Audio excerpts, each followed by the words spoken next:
कहानी की शुरुआत होती है और हम एक अनजान आइलैंड पर एक लड़की को जख्मी देखते हैं। दूसरी तरफ हम अपनी कहानी की मेन कैरेक्टर मेडिसन को देखते हैं, जो एक सोशल मीडिया स्टार है, यानी व्लॉगर है और आजकल नई नई जगहों की वीडियोस पोस्ट करती रहती है। इस वक्त अपने फैंस की डिमांड पर वो थाईलैंड आई हुई है। इस ट्रिप को प्लान करने वाला और कोई नहीं बल्कि उसका दोस्त जॉन है, क्योंकि दोनों मिलकर थोड़ा वक्त गुजारना चाहती थी, लेकिन किसी काम की वजह से जॉन थोड़ी देर से आएगा, इसीलिए मेडिसन को अकेले ही यहाँ घूमना पड़ा। वो कई जगहों पर जाती है और कुछ फोटोज भी बनाती है। वो थाईलैंड के एक होटल में रुकी थी। अगली सुबह वो एक प्रोडक्ट की वीडियो बना रही होती है, लेकिन उसका किसी भी काम में दिल नहीं लग रहा था। अकेले होने की वजह से वो बार बार जॉन को मैसेज करती है कि वो जितने जल्दी हो सके यहाँ आ जाए। जॉन उसे कहते हैं कि मैं पूरी कोशिश कर रहा हूँ। 2 दिन बाद जब मेडिसन एक बार में थी, तब वहाँ एक बूढ़ा आदमी आकर उसी पैसे का लालच देकर अपने साथ घर चलने को कहता है। इस बात से मेडिसन काफी बुरा महसूस करती है। फिर वो उसे वहाँ से चले जाने को कहती है, लेकिन वो बूढ़ा आदमी अपनी जिद पर अड़ा रहता है। तब वहाँ पर आती है हमारी कहानी की दूसरी कैरेक्टर CW, जो कि यहाँ की रहने वाली है और इस जगह के बारे में काफी कुछ जानती है। CW उस बूढ़े आदमी को शर्मिंदा करके वहाँ से भगा देती है और इस चीज को देखकर मेडिसन भी मुतासिर हो जाती है। कुछ इस तरह से दोनों में बातें शुरू हो गई, जिसमें CW से बताती है कि यहाँ पर ऐसे बहुत लोग मिलेंगे, इसलिए तुम्हें संभल के रहना होगा। अब मेडिसन उसे जॉन के बारे में बताकर कहती है कि किस तरह उसने आखिरी टाइम पर अपना प्लान कैंसिल कर दिया, इसलिए मुझे अकेला घूमना पड़ रहा है। लोगों को लगता है कि हम ब्लॉगर्स की जिंदगी काफी अच्छी होती है, लेकिन असल में हमें कितनी मेहनत करनी पड़ती है सिर्फ यह हमें जानते हैं। यहाँ हमें ये भी पता चला कि CW एक गाइड है और वो यहाँ आने वाले लोगों को मुख्तलिफ जगहों पर घुमाती है, लेकिन CW और मेडिसन के बीच दोस्ती हो जाती है, इसलिए वो किसी कस्टमर की तरह नहीं बल्कि एक दोस्त की तरह उसे पूछती है कि क्या वो मेरे साथ घूमना पसंद करेगी। उसके पास काफी जगह ऐसी हैं जहाँ पर आज तक कोई नहीं गया। मेडिसन भी हाँ कर देती है और फिर वो लोग CW की बाइक पर बैठकर काफी जगह सफर करती है, जहाँ वो कुछ अच्छी सी व्लॉग्स भी बनाती है। फिर वो लोग क्लब जाकर खाना भी खाते हैं। अब पूरे दिन घूमने के बाद वो थक कर अपने होटल आ जाती है। आज मेडिसन बहुत ही खुश थी क्योंकि उसकी व्लॉग पर काफी अच्छे व्यूज आ रहे थे, लेकिन उसकी खुशी तब दुख में बदल जाती है जब वो अपने कमरे में आती है। उसने देखा कि मेरे कमरे का दरवाजा खुला हुआ है और मेरा सारा सामान चुरा लिया गया है, जिसमें उसका पासपोर्ट भी था। ये देखकर वो बहुत ही ज्यादा दुखी हो जाती है। इस बारे में CW को बताती है, जो पुलिस में इस चोरी की कंप्लेन दर्ज करवा देती है और उसे एक फॉर्म लेकर देती है, जिसे पूरा करके एक नया पासपोर्ट मिल जाएगा, लेकिन इसमें उसे 2 हफ्तों का वक्त लगेगा और इतने दिन वो यहाँ पर नहीं रुक सकती, क्योंकि वहाँ अमेरिका में उसे कुछ ब्रांड के लिए वीडियो बनानी थी, पर उसके पास और कोई रास्ता भी नहीं था। रात को वो इस बारे में जॉन से बात करती है, लेकिन उसे मेडिसन की फिक्र से ज्यादा उसके पैसों की पड़ी होती है, जिससे मेडिसन रोने लगती है। जॉन ने एक बार भी उसके बारे में नहीं पूछा और सिर्फ पैसे की पड़ी थी। इस वजह से उसे गुस्सा आता है और वो उसे अपना रिश्ता खत्म करके कॉल काट देती है। अब उसे कुछ दिन यही रहना पड़ता है, मजबूरी है, इसलिए वो CW के साथ ही सफर करना शुरू कर देती है जब तक उसका पासपोर्ट वापस नहीं आ जाता। इस बीच वो कई सारी फोटोज और वीडियोस बनाकर अपलोड करती है, जिन पर अच्छे खासी व्यूज आ रही होती है। वो CW को भी कहती है कि मेरे साथ कुछ फोटोज बनाए, लेकिन वो हर बार मना करती है, जिससे मेडिसन को थोड़ा अजीब लगा कि वो फोटोज क्यों नहीं बनवा रही। शायद वो उसके चेहरे पर बने निशान की वजह से मना कर रही है। ये सोचकर वो इस बात को टाल देती है। अब फोटोज के लिए एक दिन CW उसे अपने घर ले जाती है, जो समंदर किनारे था और ये बहुत ही खूबसूरत था। वहाँ CW बताती है कि कल हम लोग एक छोटे से आइलैंड पर जाएंगे, जो यहाँ से थोड़ी ही दूरी पर है। वो बहुत ही ज्यादा खूबसूरत है और बहुत ही कम लोग वहाँ पर गए हैं। मेडिसन को लगता है कि शायद अब तक कोई वहाँ नहीं गया, इस वजह से उसके व्लॉग पर अच्छे व्यूज आएंगे, इसलिए वो बिना सोचे समझे हाँ कर देती है। अब सूरज के निकलने से पहले ही CW अपनी कश्ती निकालती है और दोनों उस आइलैंड की तरफ निकल जाते हैं। बीच में मेडिसन व्लॉग भी बना रही थी, लेकिन उसे ये नहीं पता था कि ये फैसला उसकी जिंदगी के सबसे बुरे फैसलों में से होने वाला है। अब तक तो सब ठीक ही चल रहा था, लेकिन अब ट्विस्ट आने वाला है। अब घंटों का सफर करने के बाद ये दोनों आइलैंड पर पहुंच जाती हैं। वहाँ वो एक लकड़ी को देखती हैं, जिसके ऊपर 7 लाइन खींची हुई थी। ऐसा तभी कोई करता है जब वो अपने दिन गिन रहा हो, क्या पता यहाँ पर कोई रह रहा हो या फिर कोई फंसा हुआ हो। अब तक यहाँ पर कोई नहीं आया था, इसलिए आइलैंड बहुत ही ज्यादा खूबसूरत है। रात होने पर दोनों आग जलाकर उसके सामने बैठती अपने अपने बारे में बातें करने लगती हैं। लेकिन अगली सुबह CW अपना असली चेहरा दिखाती है। CW उसके उठने से पहले वहाँ से चले जाती है। लेकिन यहाँ पर कहानी खत्म नहीं हुई थी मेडिसन की, बल्कि उसकी जिंदगी अब CW जिएगी, वो भी मेडिसन बनकर। वो घर जाकर उसके सारे अकाउंट्स को हैक कर लेती है और उसकी सारी फोटोज को खुद की फोटोज में बदल देती है। वो हर जगह मेडिसन के कपड़ों को पहनकर घूमती है, व्लॉग शूट करती है है और लोगों के साथ फोटोज बनवाती है। CW अब पूरी तरह मेडिसन की जिंदगी जी रही थी। अब वो ऐसे ही रोजाना उसकी अकाउंट्स पर पोस्ट करती रहती है, लेकिन किसी को भी कुछ पता नहीं चलता। अब जॉन भी काफी परेशान होता है क्योंकि लड़ाई के बाद इतने दिन तक मेडिसन का फोन नहीं आया। हालांकि पहले ऐसा कभी नहीं हुआ था। उसे क्या पता था कि अब उसका फोन CW के पास है और वो उसकी सारी मैसेजेस को नजरअंदाज कर रही थी और अब तक तो मेडिसन मर भी गई होगी। इसलिए अब वो अपने दूसरे शिकार की तलाश में लग जाती है। उसने पहले भी 4 लड़कियों के साथ ऐसा किया था। वो बड़ी शिद्दत से किसी और को ढूंढना शुरू कर देती है जो उसे आसानी से फिर मिल भी जाती है। अब जिस लड़की को पकड़ा था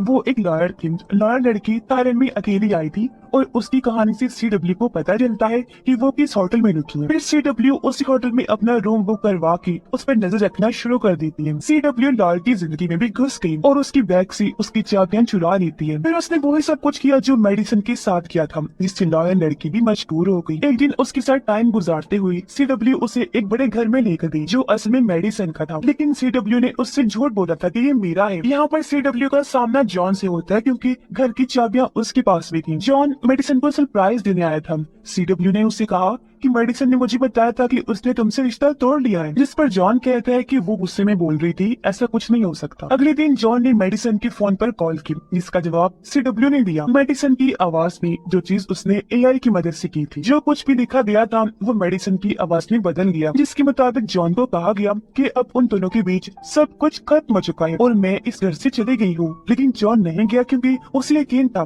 कि मेडिसन कुछ दिन बाद वापस जरूर आएगी। जब जॉन ने लॉयर को मेडिसन के बारे में बताया तो उसने सोचा कि ये सब तो मेरे साथ भी हुआ है। वो इस बारे में जॉन से बात करती है और कहती है कि उसे कुछ गड़बड़ लग रही है CW को लेकर। अब वो एक लॉयर थी और उसके पास ऐसे बहुत सारे केसेस आते रहते हैं, इसीलिए वो CW के ऊपर नजर रखना शुरू कर देती है। और एक दिन मेडिसन की ID से मैसेज करती है, जिसका नोटिफिकेशन CW के फोन में आता है। इससे उसे पक्का यकीन हो गया कि उसने मेडिसन के साथ कुछ गलत किया है, इसलिए वो इस घर को छोड़कर अपने सामान को पैक करके वहाँ से फौरन निकलने का फैसला करती है। पर तभी वहाँ पर CW आ जाती है और उसे लेकर लॉयर ऐसे हो जाती है जैसे कुछ हुआ ही ना हो। लेकिन फिर लॉयर उसे कहती है कि जॉन ने मुझे बता दिया है कि जो चीजें मेरे साथ हुई हैं वो सब चीजें तुमने मेडिसन के साथ देखी है। मैं कोई आम लड़की नहीं हूँ, तुम्हारा भला है कि मुझसे पंगा मत लो, वरना मेरे डैड तुम्हें कहीं से भी ढूंढ कर मार देंगे। पर CW इतनी आसानी से उसे जाने तो नहीं दे सकती थी, इसलिए वो हील को उसके गले में घुसा देती है, जिससे वो बन जाती है ये 5वीं लड़की लॉयर, जिसे उसने मौत की नींद सुला दिया। अब उसकी आवाज को सुनकर वहाँ जॉन आते हैं और उसकी आने से पहले ही वो सारे सबूतों को मिटा देती है। इससे जॉन को कुछ भी पता नहीं चलता। पर जॉन के जाने के बाद वो उसके कमरे की तरफ बढ़ती है ताकि उससे भी निपट सके। इतने में उसके फोन की नोटिफिकेशन बेल आती है क्योंकि अभी जॉन ने अपनी और लॉयर की तस्वीर लगाई थी मेडिसन को भी ऐड करके, जो कि बहुत बड़ी मुसीबत बन जाती है CW के लिए। वो नहीं चाहती कि मेरी पहचान, मेरी शक्ल कोई भी देखे, इसलिए वो पहले उस फोटो को डिलीट करने का सोचती है जो जॉन के पास है। अगली सुबह CW जॉन को बताती है कि लॉयर अपने घर चली गई है और इस दौरान मेडिसन एक फोटो पोस्ट करती है जिसमें वो एक लड़के के साथ थी। असल में ये फोटो तो CW ने अपलोड की थी, लेकिन जॉन को क्या पता था इस बारे में, इसलिए वो उदास हो जाता है और सोचता है कि शायद सच में मेडिसन उसके साथ रहना नहीं चाहती। यहाँ उसे पता चल जाता है कि जॉन को बुरा लगा है, इसीलिए वो उसे झूठा दिलासा देती है। तभी जॉन की नजर मेडिसन की कुछ फोटोज पर पड़ी जिनकी क्वालिटी बहुत ही बेकार थी और उसके फॉलोअर्स भी कम हो रहे थे। फिर उसे आज CW उसे लेकर एक बार में जाती है, वहाँ उसके ड्रिंक में कुछ मिला देती है जिससे जॉन होश में नहीं रहता। इसका फायदा उठाकर वो जॉन को लेकर घर आई और उसके फोन से वो तस्वीरें डिलीट कर देती है। अगले दिन जॉन जब उठा तो उसे यकीन हो चुका था कि अब मेरे यहाँ रहने का कोई मतलब नहीं है, इसलिए वो वापस जाने के लिए तैयार होते हैं। मतलब अब CW का रास्ता साफ हो चुका है। उस दिन वो मेडिसन की सब चीजों को जला देती है, यहाँ तक कि उसका पासपोर्ट भी। जॉन अपने और मेडिसन के रिश्ते को लेकर जज्बाती हो जाते हैं। जब वो पहली बार मेडिसन से मिला था तो वो बस एक आम लड़की थी, तो उन्होंने साथ मिलकर खूब मेहनत की और तब जाकर वो इस मुकाम पर आई थी। लेकिन तभी जॉन के दिमाग में एक चीज आती है, वही फोटो जो आज सुबह उसने देखी थी मेडिसन की उस लड़के के साथ और उसके पीछे एक होटल था। वो सोचता है कि मेडिसन वही रुकी होगी, इसलिए वो वापस जाकर उसी होटल में जाता है, जहाँ उसे पता चलता है कि मेडिसन तो यहाँ कभी आए ही नहीं। इस बीच हम वहाँ उस बूढ़े आदमी को देखते हैं जो मेडिसन को परेशान कर रहा था। वो जॉन के वॉलपेपर पर मेडिसन की फोटो देखकर अपनी बेइज्जती याद कर लेते हैं और कुछ इस तरह से जॉन और उसकी बात शुरू हो जाती है, जिसमें जॉन को पता चलता है कि जो फोटोज मेडिसन ने आखिरी बार पोस्ट की थी वो असल में नकली है। बूढ़ा आदमी उसे उस दिन के बारे में बताते हैं जब उसने मेडिसन को देखा था और तब वो CW के साथ चली गई थी। उसकी बातें सुनकर वहाँ से जॉन सीधा अपने रिसर्च करना शुरू कर देते हैं। जब वो एक वीडियो में से मेडिसन के चेहरे से फिल्टर हटाते हैं तो उसे पता चला कि